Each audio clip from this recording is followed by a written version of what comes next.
Mesdames, Messieurs, bonsoir. Shavuot Tov, grâce à Midreshet Yehuda Manitou, qui vous propose un cours de Rashmuel Elikan, on va pouvoir un nouveau thème surprenant, la psychiatrie magique et les démons. J'imagine qu'il y a plein de choses dans la Torah et également dans la psychologie des Ravod avec le Rav Shmuel Elikan.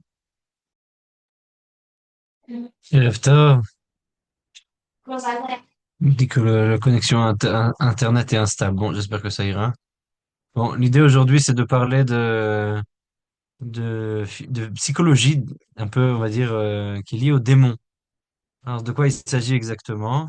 On va essayer un peu de parler de ce concept-là de Dibouk et de Ruach Ra'a et comment ça a été perçu au fil du temps et comment finalement on a perçu l'âme et la psychologie d'un point de vue un peu magique. On va parler d'une psychologie magique, si vous voulez. Et qu'est-ce qui s'est passé exactement? Alors l'idée c'est la suivante.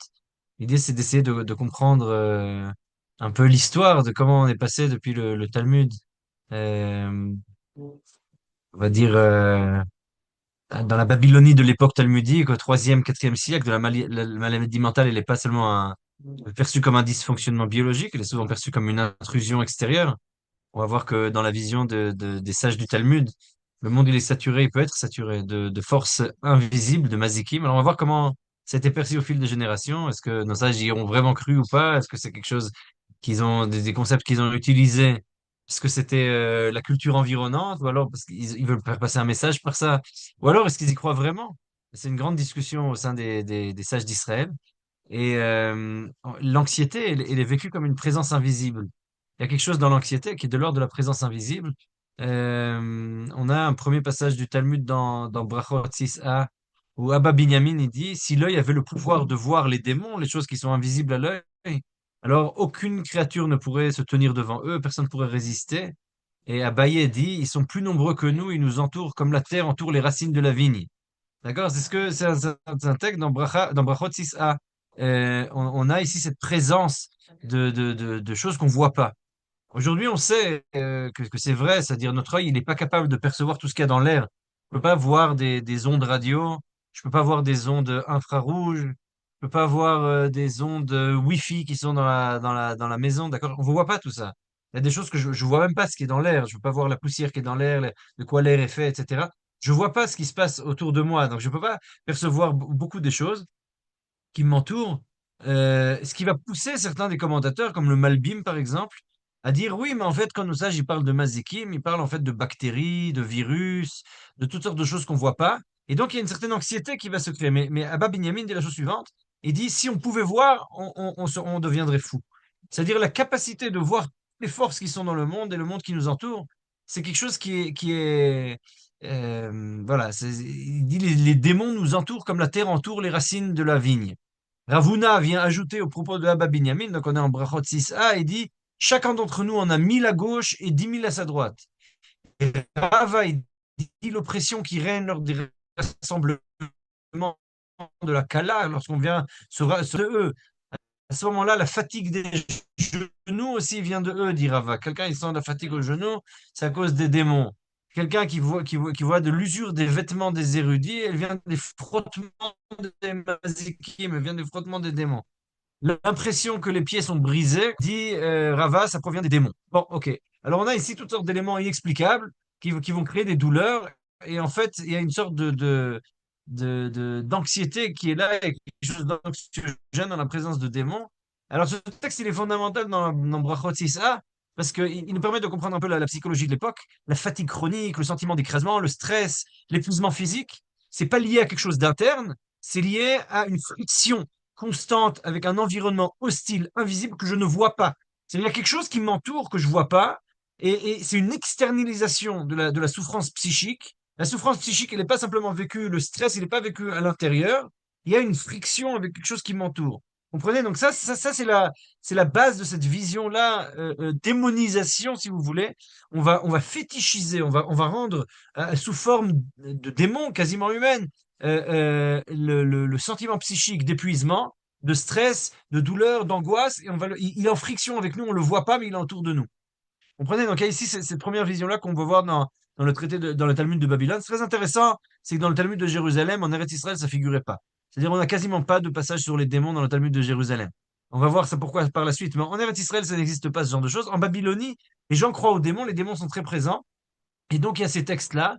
On a un autre passage dans le traité de Megillah 3a qui parle des attaques de panique. Ouais, c'est des choses qui existaient déjà à l'époque talmudique. La Gemara, elle dit, celui qui a une peur soudaine, qui a une peur soudaine, et qui, bien qu'il ne voit rien, il ne sait pas d'où ça vient, c'est que son mazal, c'est-à-dire son ange gardien, son étoile, son bon augure, voit quelque chose. Ce que lui, il voit pas, son mazal, il le voit. Ça veut dire quoi? Ça veut dire qu'il y a quelque chose, comme un ange qui est au-dessus de nous, un mazal qui est autour de nous, quelque chose qui, une force surnaturelle qui nous entoure et qui nous permet de voir des choses que nous, on voit pas. Bon, alors il y a beaucoup d'explications qui ont été données à ce passage-là.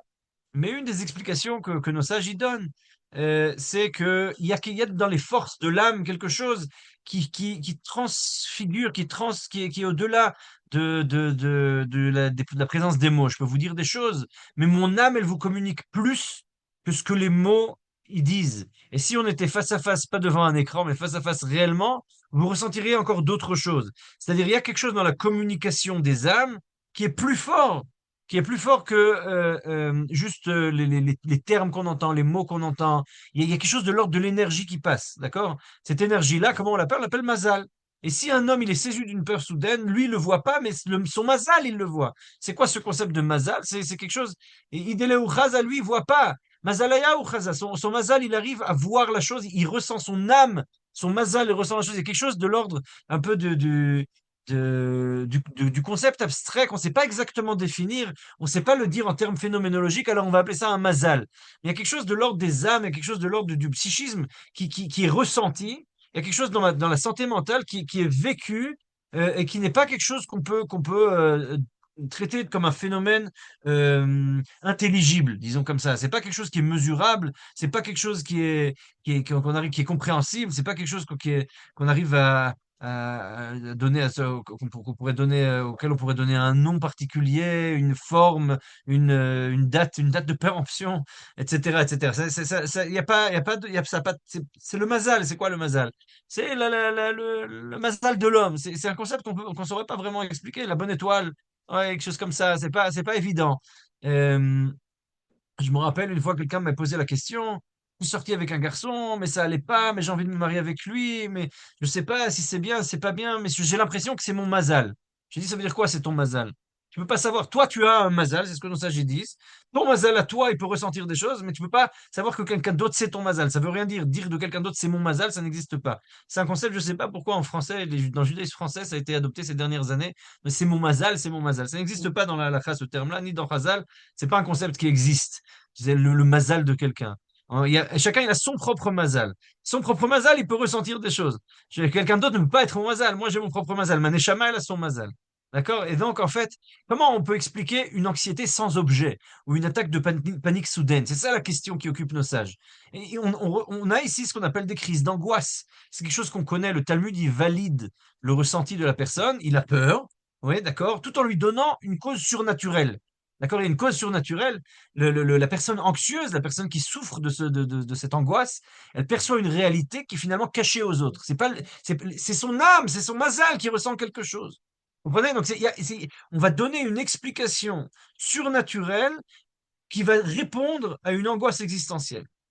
Donc, il y a ici deux choses, à la fois une validation de la crise d'attaque, la crise de panique, quelqu'un qui d'un coup commence à respirer de manière très rapide, il a tous ses muscles qui se rétractent, qui deviennent serrés, et il a l'impression que son cœur il bat très vite, il est en sueur, il a des sueurs froides, et il a l'impression qu'il est en danger, etc., alors qu'il n'est pas du tout en danger. On appelle ça une crise d'angoisse, d'accord?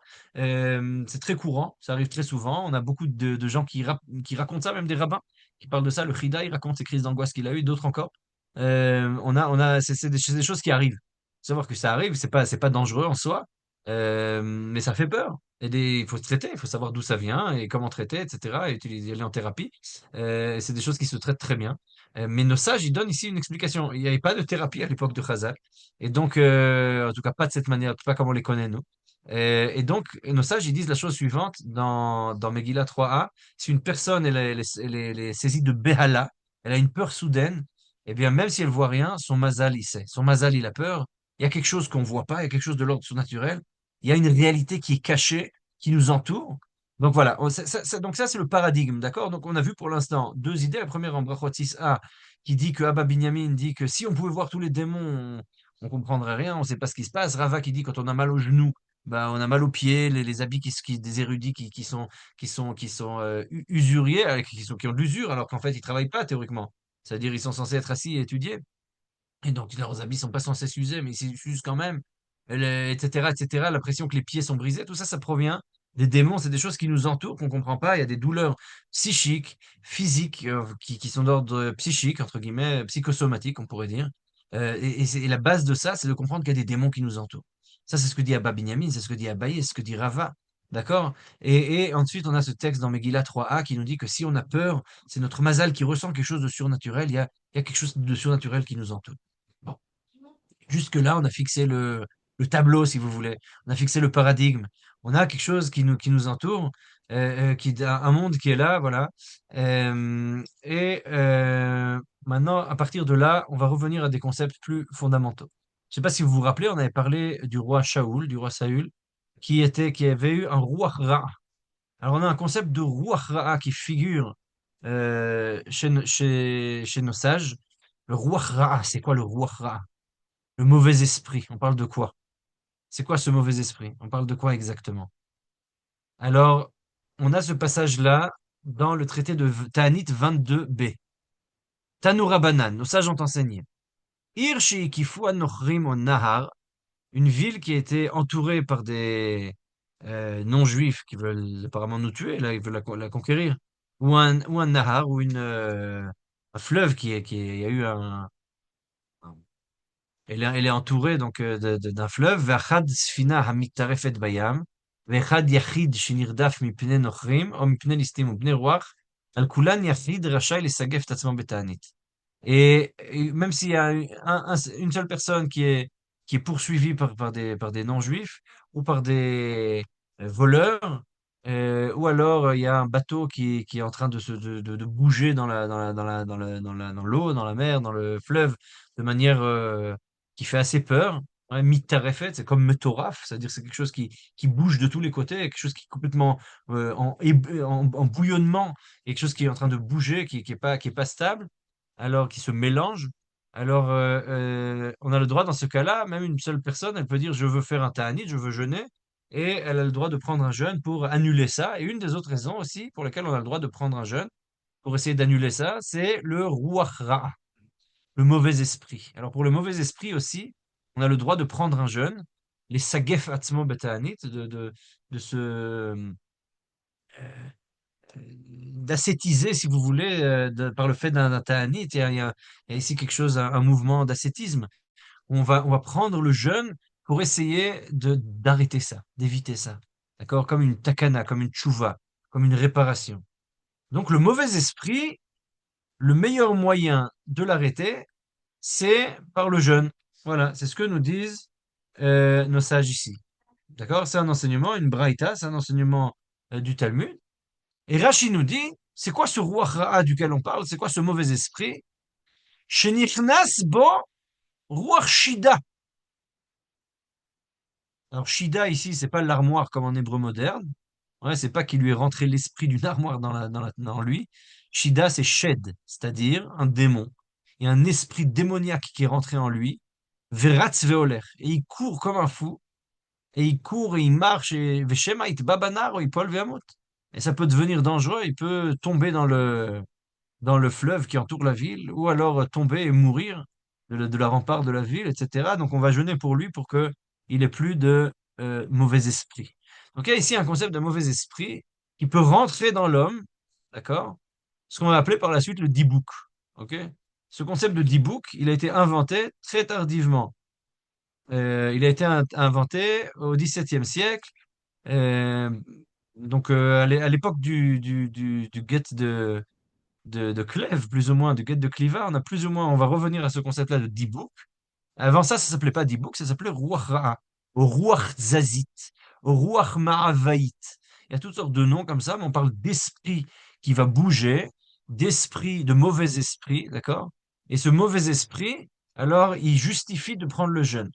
Ça, c'est l'interprétation de Rashi. Par la suite, on va voir l'interprétation de Maïmonide, qui lui n'est pas d'accord du tout et va dire, mais non, Ruach Ra, ça veut pas dire qu'il y a un démon qui est rentré dans la personne, l'esprit de la personne, mais Ruach Ra va dire Maïmonide, c'est la mélancolie. C'est-à-dire, j'ai un mauvais esprit dans le sens où j'ai mon esprit qui est dans les bottes. C'est ça, Ruach Ra. Mon esprit, mon Ruach, il est Ra, il est dans les bottes, il aura des pâquerettes. On appelle ça la mélancolie. D'accord? Donc, on a une discussion de fond ici dans la compréhension de ce que veut dire Ruach Ra'a. Rashi dit Ruach Ra'a, c'est un démon. Maïmonide va dire Ruach Ra'a, c'est la mélancolie. Ce sont deux concepts complètement différents.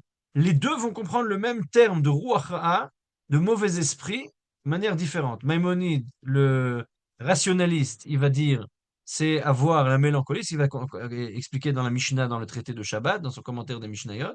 Et Rashi, comme on l'a vu ici dans le traité de Ta'anit 22b, il va dire non, c'est un démon qui rentre dans la personne. Alors, de quoi il s'agit? Ça veut dire quoi qu'il y a un démon qui rentre dans la personne? Ça vient de où cette idée-là? Qu'est-ce que ça veut dire? On a toute une culture du dibouk, on va encore en parler, j'espère, dans pour le cours d'après. Je vais essayer de vous raconter un peu quelques histoires intéressantes et piquantes sur ces histoires, sur ces questions de dibouk qu'on a dans la littérature talmudique, dans la littérature rabbinique. Et on a des choses très intéressantes. Je peux vous dire déjà d'avance que le Khatam Sofer, par exemple, le grand Rav Moshe Schreiber au XVIIIe siècle, qui est un des plus grands décisionnaires des Achronim de ces dernières générations. Et il y a trois grands décisionnaires en Europe, c'est le Nodab Yehuda, le Rav Yecheskel Landau, le Khatam Sofer, le Rav Moshe Schreiber, et son gendre Rabbi Akiva Eger. Ils sont considérés comme des grands décisionnaires, et le Maharsha aussi, et qui sont étudiés par à peu près tout le monde qui étudie un peu les Acharonim. Ça fait partie des bases des Acharonim aujourd'hui. Ces personnes-là, notamment Khatam Sofer, il a d'abord été connu pour être le Megaresh Hachedim mi Pressburg, celui qui chasse les mauvais esprits de Pressburg, là où il habitait. Donc il était connu pour chasser les démons. Le Baal Shem Tov aussi, il faisait ça. Le Or HaChaim Akadosh aussi, il faisait ça, et d'autres encore. J'en vais parler aussi du Rav Petaya, qui a un livre qui s'appelle Ruchot Mesaprot. Et on va essayer de voir sur quelle base kabbalistique et de pensée toutes ces visions-là, elles sont basées.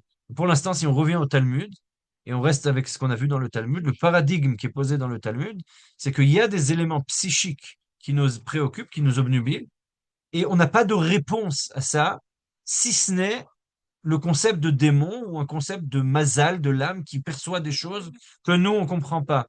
D'accord? Ça veut dire qu'il y a quelque chose ici qui nous dépasse et on va faire appel à ces concepts-là pour essayer de dire qu'il y a quelque chose de plus grand que nous. Alors, comment on comprend ces concepts-là? Rachid dit c'est des démons, c'est Kipchuto. C'est ce qui est marqué. La Gemara dans le traité de Brachot 6a, elle a bien dit que si on voyait tous les démons, ben, on perdrait la boule. Et donc, de ce fait-là, si quelqu'un il a un ruach ra, un mauvais esprit, ça veut dire qu'il y a un démon qui rentre en lui. Et donc, il va se comporter de manière un peu bizarre, il va courir à droite à gauche, il risque de se faire mal, il va tomber dans le fleuve et il va se noyer, il peut se faire... Donc, il faut faire attention à lui, il faut prier pour lui, il faut jeûner pour lui.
Voilà, je m'excuse, je vois que j'ai des problèmes avec l'Internet, j'ai réussi à me reconnecter avec le téléphone.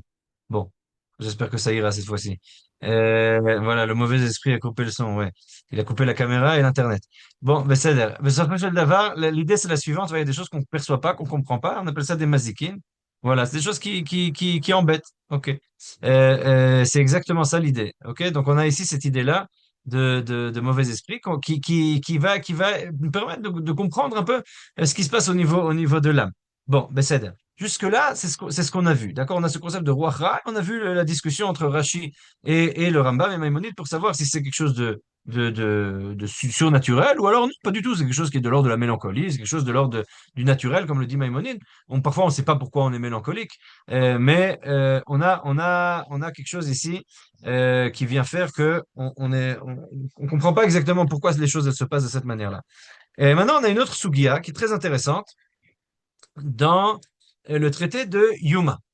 Dans le traité de Yuma, donc il parle du travail de Yom Kippour, et la Gemara dit la chose suivante. Misheneshacho kelev shoté. Quelqu'un dont un chien fou l'aurait mordu. Donc il s'agit ici d'un chien qui a ce qu'on appelle en hébreu la kalevet, c'est-à-dire il est malade, il a la rage, d'accord? Et nos sages disent la chose suivante. Tanu Rabbanan, Chamisha Dvarim Neemru Bekelev Shoté. Cinq choses ont été dites à part sur ce chien fou. D'accord? Piv patouar, sa bouche elle est ouverte. Veriro notef, il a de la bave qui coule de sa. Donc voilà, c'est effectivement une définition de ce qu'on appelle la kalavet, la rage. Ve'oznav sruchot. Et ses oreilles, elles sont tombées. Ve'znavo munach al yirchotav, et sa queue, elle est penchée vers le bas, vers ses cuisses. Ou me'alech betzidei drachim, et il marche sur le coin il rase les murs, disons comme ça. Ve'yesh omrim af noveach ve'en kolo nishma. Et certains disent aussi, il aboie, mais sa voix ne sort pas.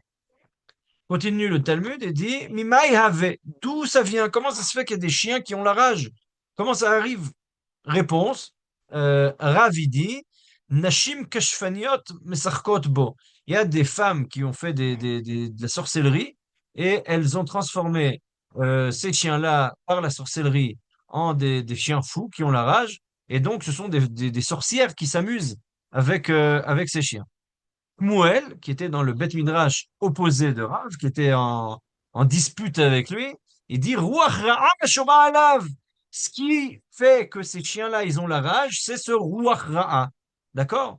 Il y a sur ces chiens-là un Ruach Ra'a, un mauvais esprit, qui fait qu'ils vont avoir la rage. Ok, donc on a ici une définition de Ruach Ra'a qui est un peu différente de ce qu'on avait jusqu'à maintenant. On a compris que Ruach Ra'a, c'était comme des démons qui rentraient dans la personne. Vous voyez ici que le Talmud il propose une dispute, une discussion entre Rav et Shmuel.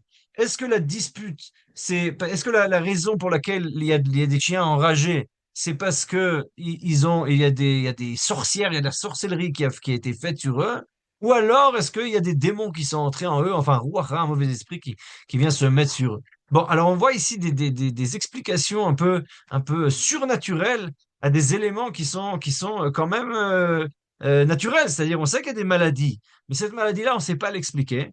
Et donc, par conséquent, on va dire qu'il y a ce concept de Ruach Ra. Ce concept de Ruach Ra aussi, vont dire le Zohar et d'autres commentateurs, il va être à la base de la nécessité de faire Netilat Yadayim le matin. Si vous lisez le Bet Yosef, d'accord, le Rav Yosef Karo, au début du Shulchan Aruch, la raison pour laquelle on se lève le matin et on fait Netilat Yadayim, c'est pour enlever le Ruach Ra'a, le mauvais esprit des mains. C'est-à-dire que ça fait partie de notre rituel. On a intégré ça dans nos codes. Ce concept de Ruach Ra'a, il fait partie de la halakha.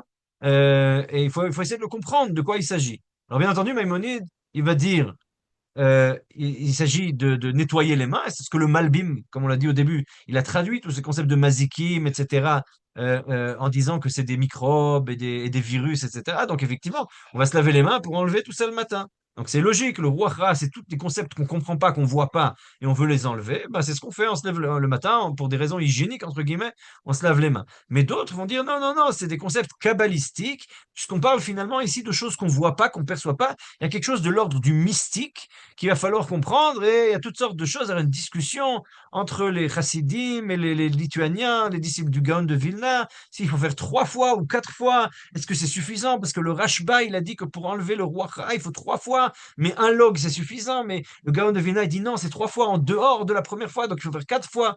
Bon, vous comprenez bien que finalement, il y a ici des discussions qui deviennent des discussions de mystique, discussions ésotériques, qui vont essayer de dire comment on peut gérer ces choses-là qu'on ne voit pas, qu'on perçoit à peine. Et alors, comment elles influent aussi sur la santé mentale? C'est ça la question.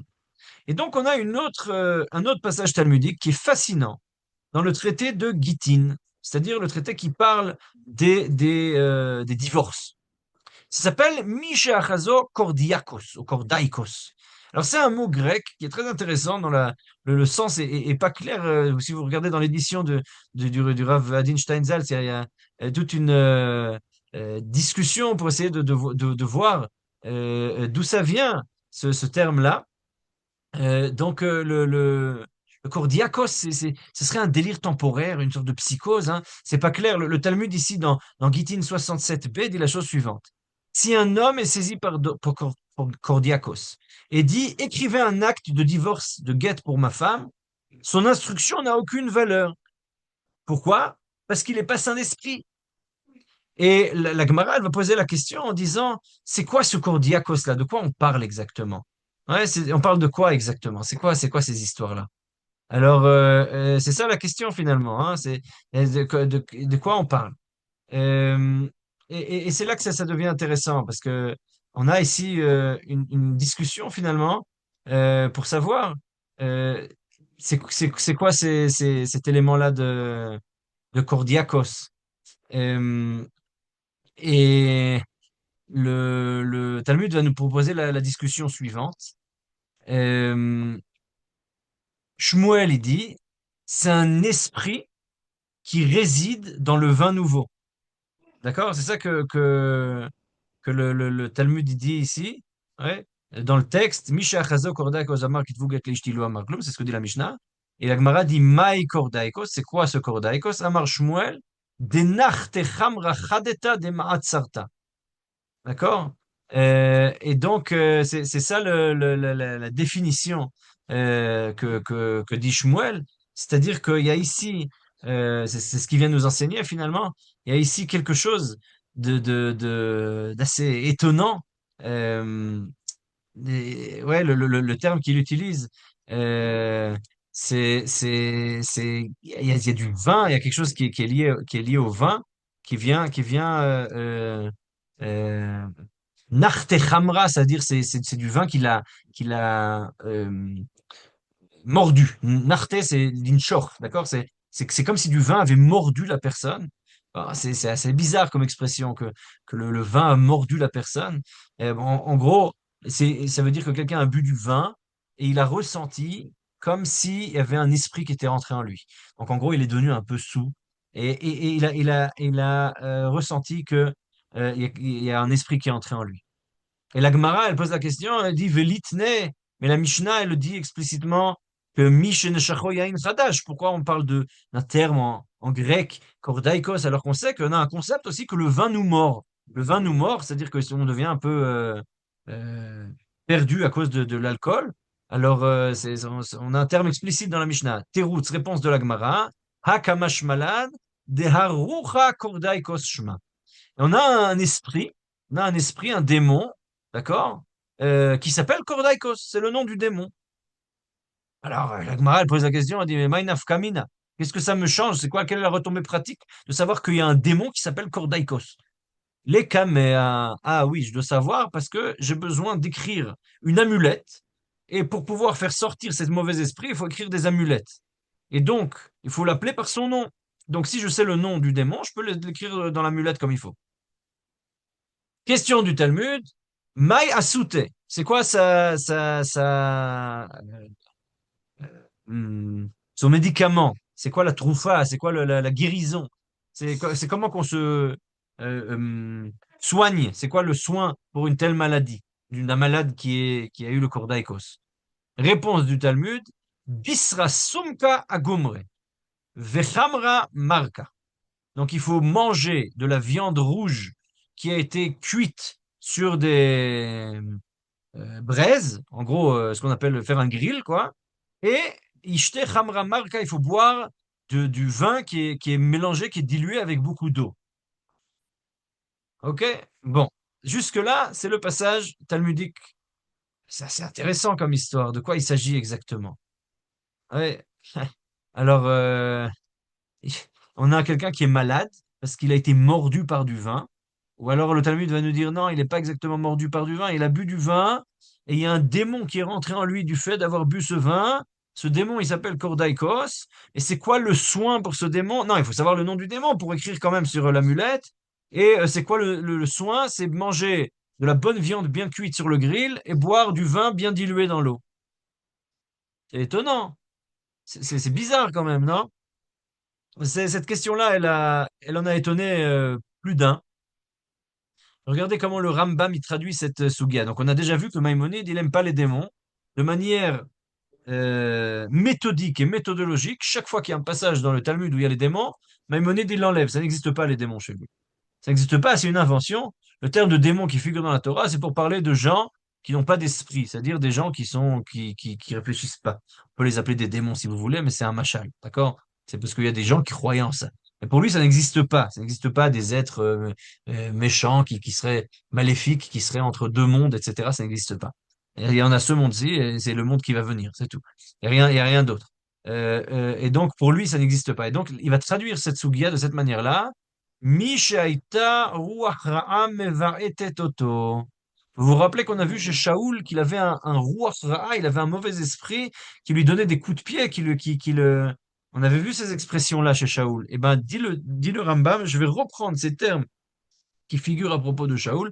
Et en fait, c'est ça que dit le Talmud. Le Talmud, il est dans une époque, dans un cadre, à Babylone, en Babylonie, où les gens croient aux démons. Donc, pour essayer de leur faire comprendre des concepts de la santé mentale, c'est comme ça qu'écrit, par exemple, le Maharat Srayut, pour expliquer ici ce que fait le Rambam, le Rav Tzvi Hirsch Shrayut, donc au XVIIIe siècle, fin 18e, qui vivait donc à Lemberg, à Lvov, en Ukraine, enfin à l'époque c'était l'Austro-Hongrie, cette région-là, et il écrit le Rav Tzvi Shrayut, euh, donc que c'est le Rambam, il voyait dans nos sages des gens qui croyaient absolument pas aux démons, sauf que les cultures ambiantes étaient telles qu'il y avait des démons, il fallait expliquer certains concepts mystiques, comme des choses qu'on peut pas voir. Alors le démon, c'est un bon exemple qu'on peut utiliser pour ça, mais le Rambam lui-même, quand il veut écrire, il veut pas amener les gens à croire que ça peut exister. Donc il l'enlève, il évince complètement ce concept-là. Et il dit, Mishaita ruach ra'am evaetet oto, c'est des gens qui ont un mauvais esprit qui leur donne qui les pourchasse, qui leur donne des coups de pied, hein, ils sont attaqués par ça. De la même manière que Churchill, il racontait qu'il y avait des chiens noirs qui l'attaquaient pour parler de sa dépression. Alors c'est pareil, il y a ici quelque chose, ce sentiment d'avoir comme un esprit, un mauvais esprit qui vient, qui m'attaque. Ve'amar she'itchil bo achol yikaget leishti. Et comme dit le Rambam, quand tu as commencé, quoi? Acholi, la maladie. Bien Maïmonide, il dit c'est une maladie. Mes amis, ce n'est pas des démons, ce ne sont pas des démons, c'est une maladie. Quand la maladie a commencé, il a dit écrivez un guet pour ma femme. Il n'a rien dit parce qu'on considère qu'il n'était pas dans un état de santé mentale suffisant où il avait toute sa tête. Mipnei she'en da'ato nechona umeyushevet. Sa pensée n'était pas claire. Il n'était pas dans ses bottes, il n'était pas bien comme il fallait, il n'était pas suffisamment, il n'avait pas toute sa raison. Et il rajoute le Rambam, Vechen hashikor sheigia leshichruto shel Lot. De manière similaire, la personne qui est sous, la personne qui est ivre et qui est arrivée à un degré d'ivresse tel Lot, et il a ici dit donner un guet à ma femme, ça vaut rien. Quelqu'un qui est en état d'ivresse et il était dans un état d'ébriété et il dit je veux donner le guet à ma femme alors qu'il est sous, ça ne vaut rien. Maintenant, s'il n'est pas complètement ivre, ouais, alors c'est un safek. On ne sait pas si ça vaut ou ça vaut pas, parce qu'il n'était pas complètement sous. Mais s'il est ivre comme l'autre, alors ça, il était vraiment complètement sous. Et donc, dans ce cas-là, il n'a rien dit. OK? Jusque-là, on voit que le Rambam, il n'est pas d'accord d'accepter le paradigme talmudique qu'on a vu jusqu'à maintenant, qui est qu'il y a des démons dans notre monde et que c'est eux qui vont expliquer la santé mentale. Le Rambam, il dit c'est une maladie, comme toute autre maladie. Qu'est-ce qui s'est passé au XIIIe siècle à Cordoue pour que le Rambam il puisse dire je lis le Talmud et je sais que c'est pas ça. Vous comprenez que le Rambam il change le paradigme talmudique. Du fait de, du reste de son rationalisme, il va dire ça n'existe pas les démons. Et nos sages, ils n'ont jamais pensé à ça. Le Gaon de Vilna, dans ses notes sur Yoredea 290, dit la chose suivante. Il dit, euh, a philosophia ha'arura et ta'ata auto. C'est la maudite philosophie qui a fait que le Rambam se trompe. Ce que dit le Gaon de Vilna à propos. Le Gaon de Vilna, il n'était pas. Ouais, mais il a une grande admiration pour le Rambam. Il a écrit des notes sur tout Maïmonide. Et il voyait dans le Rambam un des plus grands maîtres du judaïsme. Mais il a pas mâché ses mots quand même. Dans ses notes sur le Shulchan Aruch, dans Yoredea 282, il dit le fait que Maïmonide, il a étudié la philosophie, c'est ça qui a fait que il s'est trompé. La maudite philosophie a fait que Maïmonide s'est trompé. Bon, très intéressant. On voit donc de là qu'il y a une discussion sur l'existence des démons ou pas, et de ce paradigme-là. Pour le Gaon de Vilna, c'est une des bases du paradigme de nos sages pour expliquer la santé mentale. C'est pas que le Gaon de Vilna. On va le voir par la suite. Ça fait partie du paradigme talmudique de base. Il y a des choses qu'on comprend pas. Il y a des choses de l'âme, des crises d'angoisse. C'est le mazal qui le ressent. Quelqu'un qui a une psychose soudaine, mais on ne sait pas d'où cette psychose elle arrive, d'accord? Misha Chazo Kordaikos. Il va falloir comprendre encore quel est exactement ce Kordaikos. C'est une sorte de démon qui serait rentré en lui du fait de l'alcool, comme si l'alcool l'avait mordu. C'est de quoi qu'il s'agit exactement? Le Maïmonide, il dit c'est soit une maladie, soit il est sous. C'est tout. Il y a pas d'autre chose. Mais on voit bien que Rachid dit non, non, non. C'est un démon qui est entré en lui. Bien entendu, je vois ici que quelqu'un a marqué dans le chat que chez Rachid, les démons ne s'expriment pas le libre arbitre. Bien entendu. Non seulement il vient pas supprimer le libre arbitre, mais le fait même qu'une personne est arrivée dans cet état-là, alors une fois qu'elle est dans cet état-là, entre guillemets, elle a plus de choix. C'est-à-dire que une fois que je n'ai plus de contrôle sur ce que je fais, quand je suis en état de psychose, j'ai plus de choix sur ce que je fais, plus de responsabilité. C'est pour ça que légalement non plus, j'ai plus de responsabilité. Quelqu'un qui est dans un état psychotique en pleine crise de psychose, il se prend pour Napoléon, par exemple, une personne qui se prend pour Napoléon, il commence à hurler, il entend des voix, etc. À ce moment-là, il est plus responsable. Et il peut pas être responsable parce qu'il n'est pas capable d'avoir une compréhension du réel. Maintenant, on va voir exactement de quoi il s'agit. La prochaine fois, j'espère, on va pouvoir parler plus longuement de la différence entre le dibuk et la dvekut. D'accord? Ce sont deux concepts qui sont très intéressants et qui peuvent fonctionner peut-être de la même manière, mais en fait, ce sont deux opposés.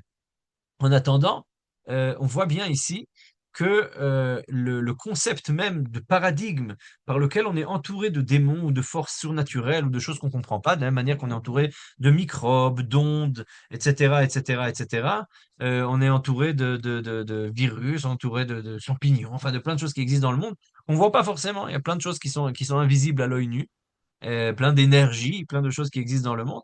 On les perçoit pas forcément. Et ben, de cette même manière-là, on est entouré de toutes sortes de forces. Maintenant, il va falloir essayer de comprendre quelles sont ces forces-là, pourquoi elles agissent, comment elles agissent, etc. Euh, donc, on a vu que ce concept de Ruach il voulait dire qu'il y avait un mauvais esprit. Bon, comment ça figure aujourd'hui, ce concept-là de mauvais esprit? De quoi on parle exactement? C'est quoi ce corps d'Aikos? On parle de quoi? C'est quoi cette histoire-là? Ouais. Et comment on régule d'ailleurs cette psychiatrie magique? Alors le terme de cordaikos ou cordiakos, il vient du grec cardiakos, qui a donné en français cardiaque. D'accord? Cardiaque, qui est la maladie du cœur, de l'estomac, et qui a donné en latin ce qui a donné la source du cœur. Donc en fait, on a l'impression ici que la Gemara, elle personnifie ce concept grec de maladie du cœur, d'accord? Euh, et ce concept grec-là, il va être traduit dans le Talmud, alors que la Mishnah n'en parle pas, il va être traduit dans le Talmud comme un démon. C'est-à-dire, on va personnifier ça, on va faire un processus de personnification pour qu'on voit la chose. C'est un exemple clé de diagnostic différentiel, si vous voulez. Cet homme, il n'est pas fou. Cet homme qui a le corps diakos, il n'est pas fou, ni juridiquement, ni halachiquement, il n'a pas la catégorie de choté, d'accord, duquel on avait parlé la dernière fois. Il n'est pas fou permanent. Il n'a pas les trois signes desquels on avait parlé. C'est pas quelqu'un qui va dans la rue et qui commence à détruire des choses ou alors se mettre en danger, etc. C'est quelqu'un qui, de manière temporaire, a un délire qui est induit par une substance. Il a pris un vin nouveau Ouais, il a pris un vin nouveau qu'il a mordu. Alors, ça veut dire quoi que le vin l'a mordu? Je sais pas. Un grand chercheur israélien, qui s'appelait le professeur Yehuda Levi, a essayé d'écrire un article euh, basé sur la médecine pour essayer de comprendre quel est ce concept de Cordiakos. Il a écrit un grand article dans la revue Asia. Alors il dit oui, effectivement, juridiquement, il est incompétent le temps que ça passe, tant que le démon ou la crise ou etc. est présent. Donc c'est quoi le remède? Regardons le diagnostic. Le remède, c'est une approche purement diététique. Pour chasser un esprit, dis c'est quoi, de quoi on parle là? On a dit oui, il faut connaître son nom pour écrire dans l'amulette. Ok, d'accord, mais quand même, c'est quoi la refoua? Il faut qu'il mange bien, de la bonne viande bien braisée et un vin bien dilué. Il dit en fait de quoi il s'agit. Il dit, le professeur Yuda Levi, il dit, il s'agit d'un cas particulier qu'on connaît bien, de gens qui ont, comme ils veulent dire, un rapport très particulier à l'alcool et de manière générale, qui ont une sensation particulière. Je vais vous lire ce qu'il écrit dans son article. Il dit, il existe un état où il manque du sucre dans le sang, ce qui s'appelle l'hypoglycémie post-prandiale. Et donc, il y a des gens chez qui la nourriture d'ingrédients qui sont très riches en sucre engendre, après un certain temps, une descente de sucre, de glucose dans le sang qui est très rapide. Et ce qui fait que quand on mange beaucoup de glucose en un coup, et ben après, il y a une grande quantité d'insuline qui a beaucoup de sucre dans le foie. Et ça engendre qu'il y a un manque d'équilibre dans le corps. Et donc, la quantité de glucose dans le sang, elle descend trop vite. Et cet état de manque de glucose va avoir deux conséquences qui vont être vivement ressenties. C'est un manque de sucre pour le cerveau. Et donc, ça va engendrer le fait que le cerveau délivre des hormones contre ça. Et en parallèle, des gens qui ont ces symptômes-là, alors il y a deux groupes. Un groupe qui vont avoir un problème au niveau cérébral et du fait qu'il y a trop d'hormones qui sont, notamment d'épinéphrine, qui sont envoyées par les intestins. Et donc, de ce fait-là, ça peut amener à une sensation de perte, de délire momentané. Et d'autres personnes, au contraire, vont avoir beaucoup des tremblements, des crises d'anxiété, d'angoisse et de la sueur, voilà, des sueurs froides. Donc c'est ce qu'écrit le professeur Yuda Levi, qui est un grand médecin. Il était à la tête du département je sais plus exactement, il faudrait rechercher, je sais plus exactement quel était son rôle. Enfin, c'était un chercheur reconnu et professeur reconnu en médecine. Et lui, il a essayé de comprendre qu'est-ce que c'est ce cordéacos. Il dit quand Maïmonide, il parle de maladie, c'est vraiment une maladie. Mais sauf que nos sages, ils savaient pas ce que ça voulait dire, cette maladie-là. Et donc, par conséquent, ils ont essayé de la définir dans ces termes-là. Voilà. Donc c'est intéressant. On voit ici qu'il y a une volonté de traduire la chose de cette manière-là, de manière, disons, intelligible, intellectuelle, pour donner un sens aux choses. Comment les décisionnaires aujourd'hui voient les choses? Est-ce qu'on voit encore ces questions de démons ou pas? Alors c'est intéressant. Je vais vous partager ici un passage du Rav Vosner. Le Rav Vosner était rabbin à Bnei Brak, d'accord? Donc il enseigne, le Rav Shmuel Alevi Vosner, il enseigne la chose suivante. Il dit, voilà, Adam Gadol. Shalul Leabed Slilut Da'ato. Une personne importante, qui pourrait perdre euh, la, la raison, le fait que sa pensée elle soit claire, la clarté de sa pensée. V'lichiot keshote sheipater min mitzvot. Il pourrait vivre comme une personne en état de folie qui est de ce fait exemptée des commandements. Et on peut le sauver en transgressant Shabbat. Est-ce qu'on doit le sauver? Alors il dit la chose suivante. Il n'est pas shoot le didi. Il est évident pour moi, dit le Rav Shmuel Alevi Vosner. דלהציל אדם שלא יתהפך מפיקח שולט על עצמו לשוטה גמור שאינו שולט על עצמו פיקוח נפש גמור. Il dit le fait de sauver quelqu'un qui est dans un état psychique où il a le contrôle plus ou moins de ce qu'il fait, qui est en train de descendre dans un état où il n'a plus le contrôle de ce qu'il fait, s'appelle pikuach nefesh. même sauver un état psychique, c'est du pikuach nefesh. Les gens auraient pu croire, non, pikuach nefesh, c'est uniquement quand il y a une maladie physique. Et dit le Rav Vosner, on apprend ça comme c'est marqué dans le traité de Ta'anit. Ou pshita de nichnas ruach ra'a lav davka. Il est évident que c'est, même lorsque c'est pas un esprit qui vient rentrer en lui, c'est pas ça. Kol avedat adat ken ou. Chacun, toute personne qui perd la raison, on parle de ça. En fait, il dit le rabbiner la chose suivante. Il dit, quand nos sages, ils parlent de démons. Et en fait, ils disent quoi? Ils disent du fait de parler. On ne sait pas comment dire dans des mots simples, dans des mots médicaux, dans des termes qu'on ne connaît pas. On n'a pas les mots pour parler de perte de raison. Alors, comment on va dire? On va parler de démons. On va parler de Mazal qui va ressentir des choses. D'accord? C'est ça, c'est ce que dit le Rav Vosner. Vous voyez bien que le Rav Vosner, ici, il est dans la lignée du Rambam de Maïmonide. Il n'est pas le seul. Beaucoup de décisionnaires vont voir les choses comme ça. Ils vont dire c'est pikuach nefesh, mais c'est pas uniquement quand quelqu'un il ressent qu'il a un démon ou un dibouk ou je ne sais quoi. C'est toute personne dont il y a un risque qui peut se faire du mal ou alors il peut perdre la raison. Shema itba ou ipol, il risque de se noyer ou tomber. Ils disent Zéchaïr Bechol Shoté, c'est valable dans n'importe quelle personne qui a un délire, qui a une psychose. Mais Aïtaama Katvoa Poskim Denirpa Begeder Pikuach Nefesh Mamash.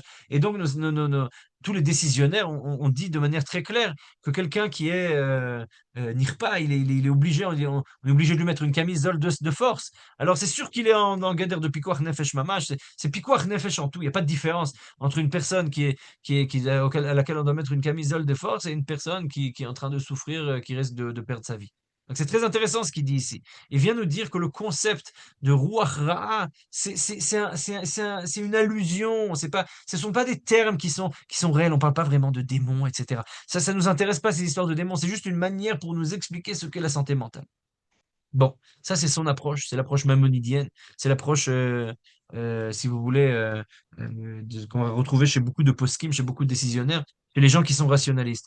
D'accord? C'est une approche qu'on peut voir déjà dans le Talmud de Jérusalem, où le concept de démon n'apparaît pas. C'est l'approche qu'on voit dans le Rambam, chez Maïmonide, où le concept de démon n'apparaît pas. On parle de maladie et de fait d'être sous. D'accord? On va parler de mélancolie, etc. Mais chez Rashi, et chez tous les rabbins ashkénazes, plus ou moins, on va parler chez le Maharam de Rothenburg, chez le Roche, Rabbeinu Asher, chez le Réma, et même dans le Shulchan Aruch, on va retrouver cette idée-là. Et après, chez tous les écrits, dans tous les écrits kabbalistiques, on va retrouver cette idée-là de démons et de mystiques. Et il y a des choses qu'on ne comprend pas. Il y a quelque chose d'ésotérique qui nous entoure, qui est plus fort que nous. Et c'est ça qui va, en fait, c'est pas juste une description phénoménologique de ce qu'on vit, etc. C'est quelque chose de réel. Il y a vraiment quelque chose autour de nous qu'il va falloir comprendre. Et au XVIe siècle, avec l'avènement de la Kabbalah lourianique, eh ben, on va voir aussi ce concept de dibouk qui va se développer. Le terme de dibouk, il a été inventé par le Rav Yaakov Emden, le Yahavetz. Avant ça n'existait pas. D'accord? Avant ça, on parlait de Achiza. Comme vous avez vu dans le texte ici, dans la Mishnah, hein, je le repartage à nouveau. Le texte de la Mishnah dit la chose suivante. Vous voyez la source 3. Mish achazo kordaikus. Celui qui est tenu, achiza, il y a une achiza, c'est-à-dire qu'il y a quelque chose qui est tenu, d'accord? Il est attrapé. Il est attrapé par le kordaikos. D'accord? Donc, achiza, c'est ça le concept de dibouk. On appelle ça une achiza, une possession. D'accord? Le terme de possession, il vient de la achiza. Misha achazo kordaikos. Les gens qui sont possédés, ça vient de là. Alors, comment dans le Talmud, on voit ici, par rapport à ce terme de kordaikos, une ambivalence. Parce que d'une part, on nous dit, ça nous sert à quoi de savoir le nom de ces démons? Pour écrire un kaméa, pour écrire une amulette. Donc, il y a quelque chose de l'ordre de métaphysique et d'ésotérique et de mystique qui doit être résolu sur le plan mystique. Mais d'un autre côté, on nous dit, mais c'est quoi le soin à donner? C'est quoi le médicament? Manger de la bonne viande et boire du bon vin qui va faire descendre le taux de glucides et va ajouter de la graisse et va permettre du vin qui est bien dilué et qui va descendre le taux d'alcoolémie et qui va permettre de revenir et de sortir du délire. D'accord? Donc on a ici une réponse médicale à un problème médical. Alors il faut choisir, c'est un problème médical ou un problème ésotérique mystique. Le Talmud, il laisse l'ambivalence, ce qui va permettre l'interprétation de Rashi et de Rambam. Les deux, ils figurent dans le Talmud. D'accord? Le Talmud, il laisse une ambivalence dans cette idée-là. Mais le paradigme talmudique qu'on a pu voir, c'est qu'il y a vraiment des choses qu'on ne comprend pas et quelque chose de l'ordre des démons, etc., qui sont là. Voilà. Et donc, on en est là. Je voulais encore dire quelques mots sur le Cordaikos, mais je vois que le temps se fait rare et limité. Donc, si vous avez des questions, voilà. Toda merci beaucoup. Vous pouvez ouvrir vos micros. Est-ce que je peux vous faire part de quelque chose d'intéressant que vous savez, le djinn, les djinns, en Oui, arabe, on les appelle les jnoun. oui. Et quand quelqu'un est possédé, on l'appelle mejnoun. Il est possédé Mhm, par quelque chose. Maintenant, je vais vous dire, c'est quelque chose de très intéressant. Il y a deux histoires que je vais vous dire. Une, à Tunis, il y a une dame, une catholique, qui était mariée à un arabe. mhm, Et un jour, la famille de cet arabe lui a dit à elle, tu veux qu'on fasse un canoun pour ton mari? Un canoun, c'est un genre de récipient en argile où on faisait cuire par-dessus, on mettait du charbon et on allumait, on faisait cuire dessus. Tu veux en faire un canoun? Elle a dit oui, d'accord. Moi, je ne sais pas ce que c'est, mais enfin bon. Alors, ils ont fait ce canoun et ils ont allumé le charbon et tout. Et puis après, elles ont mis des clous, elles ont mis de l'eau, enfin des tas de trucs comme ça. mhm, Quand le mari est rentré, il a dit à sa femme, qu'est-ce qui s'est passé? Est-ce que ma famille a fait un canoun pour moi? Il a dit, ouais. Il lui a dit, mais tu te rends compte que quand je marchais dans la rue, tout d'un coup, j'ai dû marcher dans beaucoup d'eau. Et puis après, j'ai été piqué par des tas de clous. Mais qu'est-ce que vous... C'est incroyable. Une autre histoire, après le décès de mon grand-père, quelques jours après, il n'y avait personne dans la chambre. Il a été enterré, sa chambre n'était pas utilisée pendant quelque temps. Et on avait des meubles avec comment ça s'appelle, une poignée qui était comme un heurtoir, un poignet quand on ouvre le tiroir là. Mais quand vous laissez lâcher cette poignée, elle tombe et elle fait du bruit contre le tiroir. Et un soir, au milieu de la nuit, on est réveillé. Moi, j'avais à peu près 6 ans et demi, 7 ans. On a été réveillé par ces poignets qui retombaient et qui tapaient sur le. Mon père s'est levé, a été dans la chambre, il n'y avait personne. mhm. Alors, je vais vous raconter une autre histoire qui est liée à ça. Et c'est l'histoire du Rav Dessler qui allait chez un autre rabbin qui lui disait, il y a des démons chez moi, etc. On entend des bruits, il y a des poignets qui bougent, la montre, elle s'est arrêtée de bouger, etc., etc.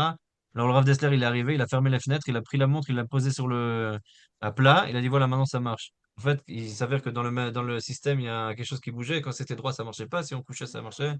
Et donc, Rav Dessler, il voulait pas faire honte à la personne en disant, c'est pas des démons. Alors elle a dit oui, j'entends bien qu'il peut y avoir des choses, etc. Mais faut fermer les fenêtres dans ce cas-là et poser la montre comme ça, peut-être que les démons ils partiront. Vous voulez pas lui faire croire que.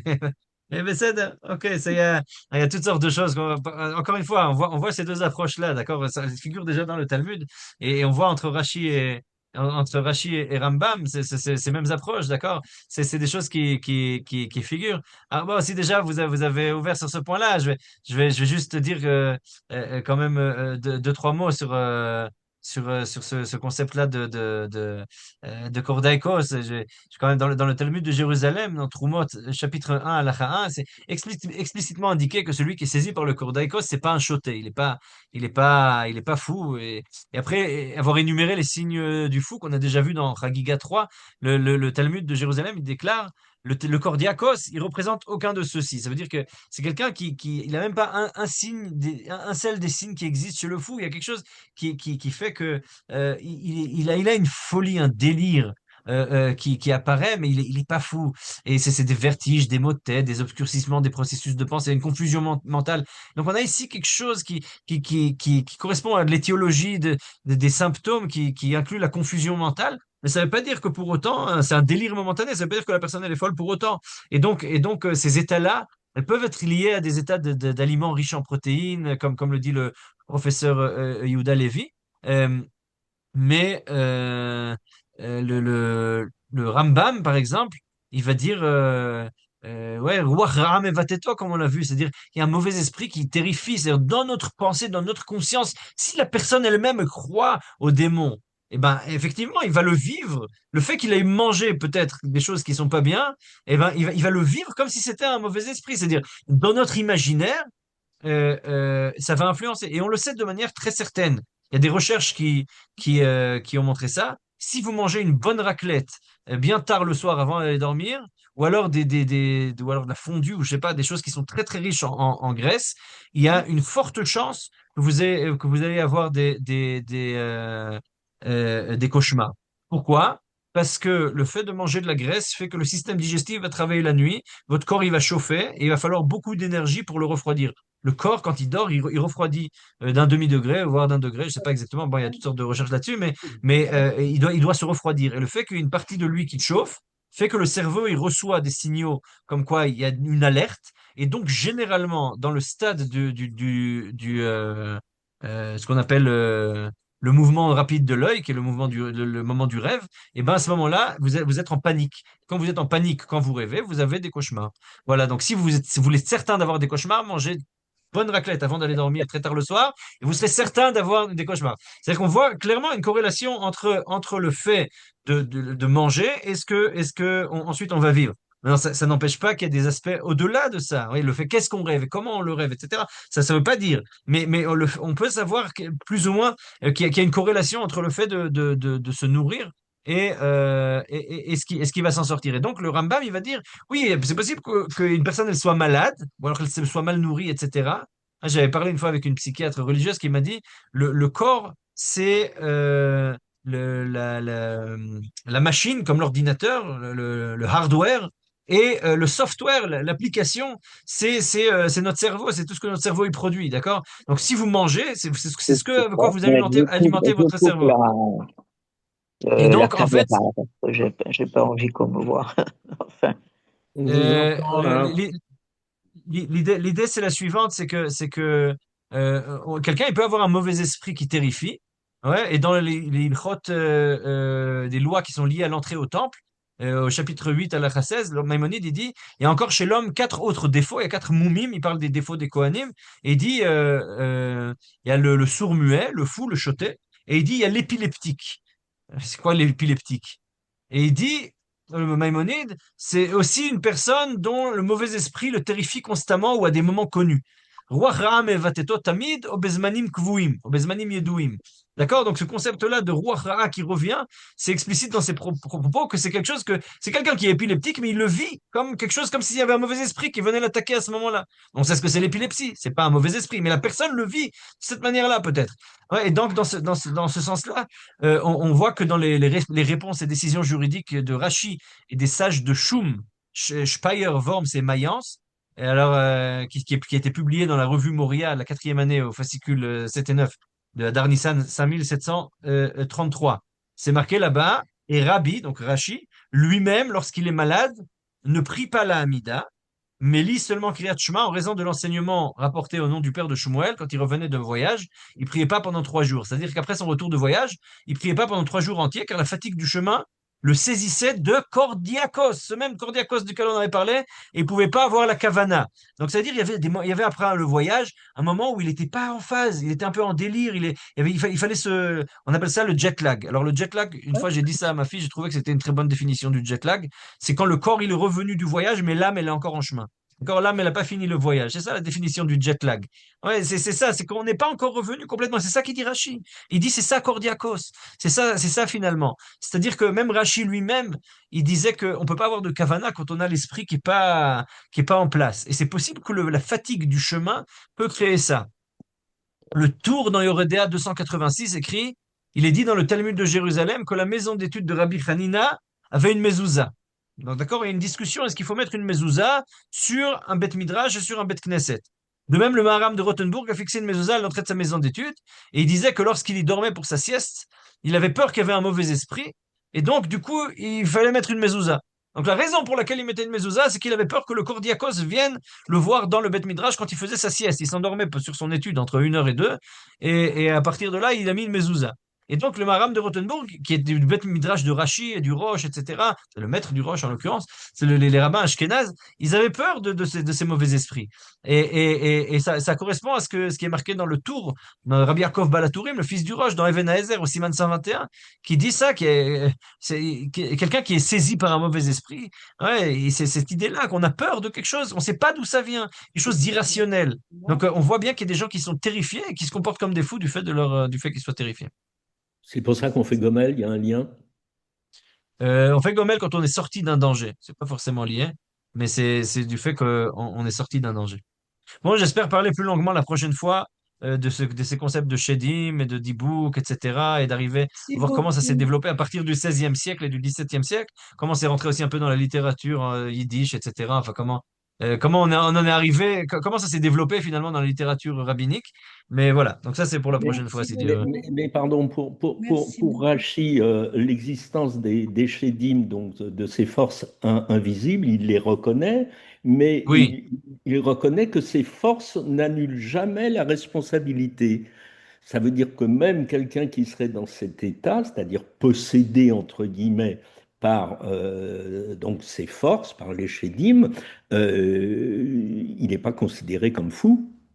Mais il n'est pas considéré comme fou, mais il est considéré comme étant en danger. Si vous lisez bien ce qu'on a vu dans Avodazara 22b, Rachid dit explicitement que Ruach Shida Nichnas Bo, il y a un esprit maléfique, un esprit démoniaque qui est rentré en lui, et il peut se faire du mal, se noyer par erreur, il peut tomber dans le fleuve et se noyer, ou il peut se faire du mal, ou il peut Et au niveau du se get, taper.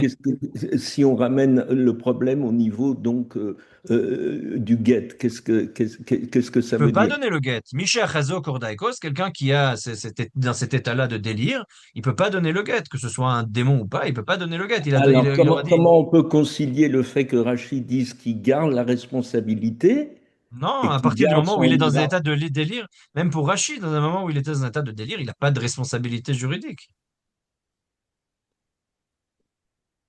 D'accord?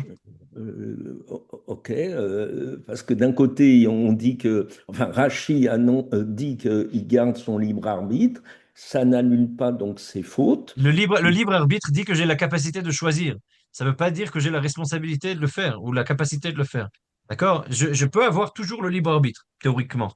Mais si j'ai Ok. des moments où je peux pas, par exemple quand je suis sous, j'ai toujours mon libre arbitre.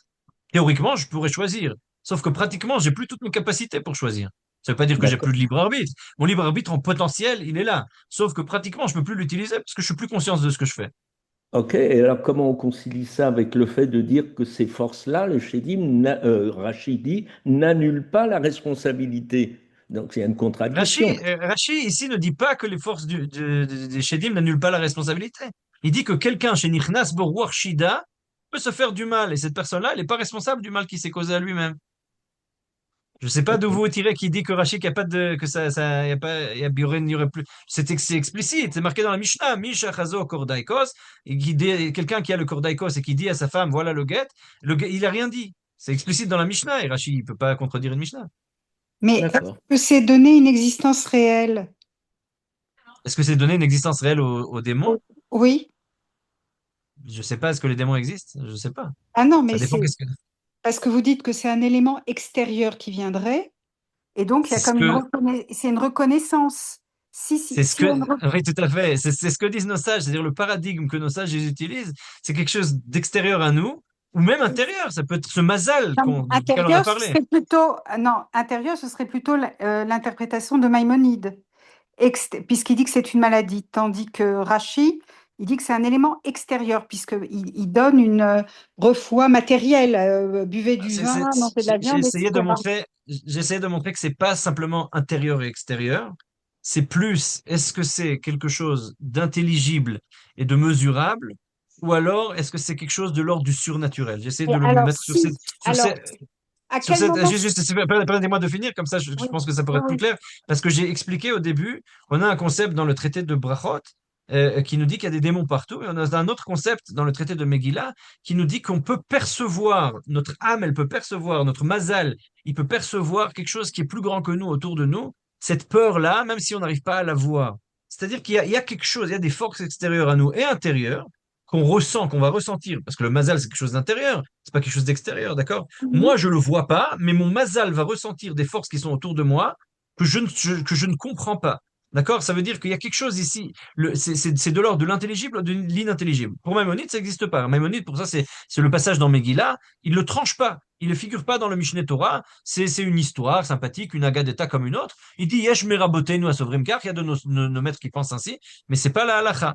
Et donc, par conséquent, pour Maïmonide, le fait qu'il y a quelqu'un de nos sages qui pense que notre mazal, il peut ressentir des forces extérieures ou intérieures, peu importe, qui sont là, qui sont plus grandes que nous, qui peuvent être des démons ou pas, ça ne l'intéresse pas. Il dit ça n'existe pas. Les crises d'angoisse, ce sont ça s'appelle c'est de la mélancolie, c'est quelque chose de médical, c'est lié à la nourriture, c'est lié à telle et telle chose, voilà, etc. Bon, peut-être il dit on n'a pas encore d'explication pour ça. La science dans le futur nous dira quelles sont les explications. Il écrit ça aussi dans le guide des égarés. Il dit on sait pas tout, on connaît pas tout en médecine.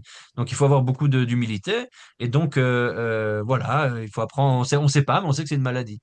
Et comme on sait qu'il y a des maladies qu'on ne connaît pas encore exactement. Donc voilà. Ça, c'est l'approche de Maïmonide. L'approche de Rachi, elle va plus dire, OK, il y a des forces, qu'elles soient intérieures ou extérieures, ça change rien. Il y a des forces qui sont là. Elles peuvent être de l'extérieur et rentrer en nous. Elles peuvent être intérieures et ressentir des choses qui sont autour de nous. C'est finalement la même chose. Alors, Je dans sais pas. l'ordre de la création, à quel jour ça a été créé? Et Mazikim, Les démons.